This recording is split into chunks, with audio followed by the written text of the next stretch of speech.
Bom, pessoal, vamos discutir um exercício sobre impulso, colisões e energia, né?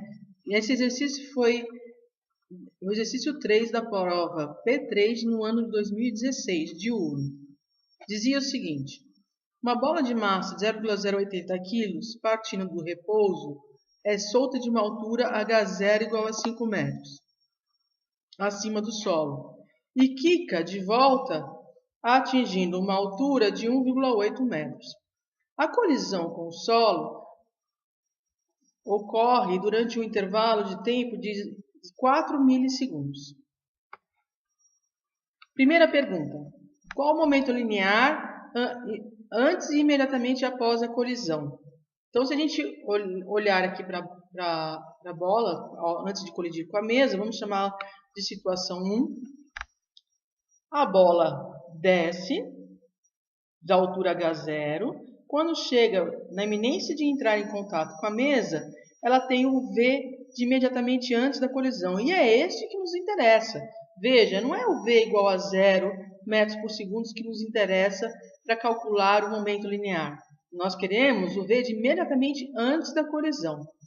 Ela colide com a mesa e inicia seu retorno até atingir uma altura máxima de 1,8 metros. Veja, se a altura máxima é máxima, a velocidade aqui novamente é 0 metros por segundo. Mas não é essa a velocidade que nos interessa. É a velocidade de imediatamente após a colisão. É a velocidade com que a bolinha saiu daqui, ó, nessa situação. Tá? Então, vamos numerar aqui, ó, situação 1, na hora que liberamos a bolinha. 2, na iminência de entrar em contato com a mesa. 3, a situação de altura máxima. E 4, a situação logo após a colisão. Bom, a questão é, qual o momento linear antes e imediatamente após a colisão?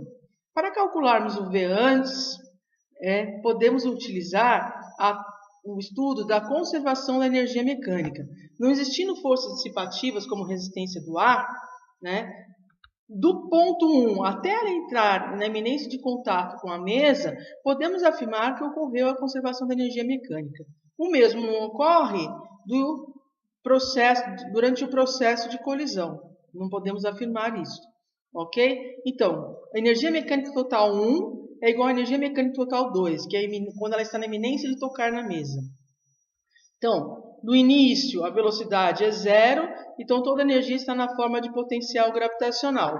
Depois, quando ela está na iminência de tocar o solo, temos meio de mv quadrado imediatamente antes da colisão.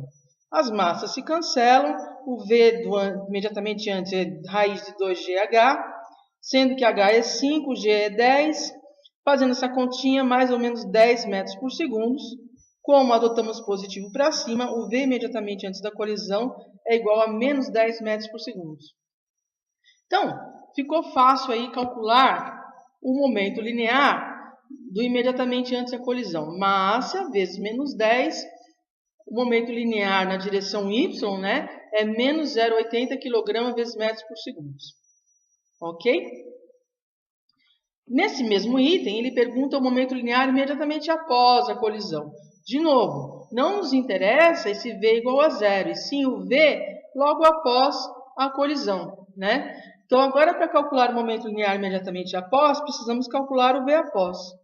Veja, vamos ver a transformação de energia do ponto 4, do imediatamente após a colisão, até o que chamamos aqui de ponto 3, que é da altura máxima. Nesse processo, não há forças dissipativas. Então, eu tenho que toda a energia cinética, nesse ponto 4, meio de mv quadrado V após, é igual à energia potencial gravitacional nesse ponto de altura máxima. Então, V após é mais ou menos raiz de 2gh, dá 2 vezes 10 vezes 1,8. Isso dá mais 6 metros por segundo.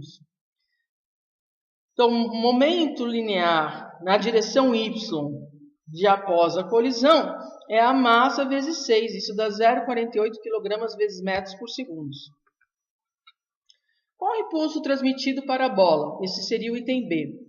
Daí teríamos que nos recordar do teorema momento linear e impulso, onde J igual a ΔP. Como estamos falando da direção y, só nos interessa o componente y. JY igual PFY menos PIY. Então, JY é 0,48 menos momento linear inicial, que é menos 0,80. Correto? Calculamos aqui. Isso dá menos, menos vira mais, dá 1,28, arredondando a resposta final com 2 AS, é igual a 1,3 Newton vezes segundos. Letra C. Qual a força média exercida pela mesa sobre a bola? Lembrando do teorema valor médio, temos que J igual a Fm delta T, né? Se estamos falando do componente na direção Y, JY é igual a força média na direção Y delta T. Então, a força média na direção Y é JY por delta T, isso vai ser igual a 1,28, que é um impulso que nós já calculamos, 4 milissegundos. Lembra? Mili, né? Esse prefixo indica vezes 10 a menos 3.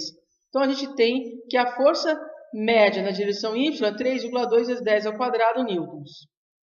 Ok? Alguma dúvida? Qualquer problema, entre em contato.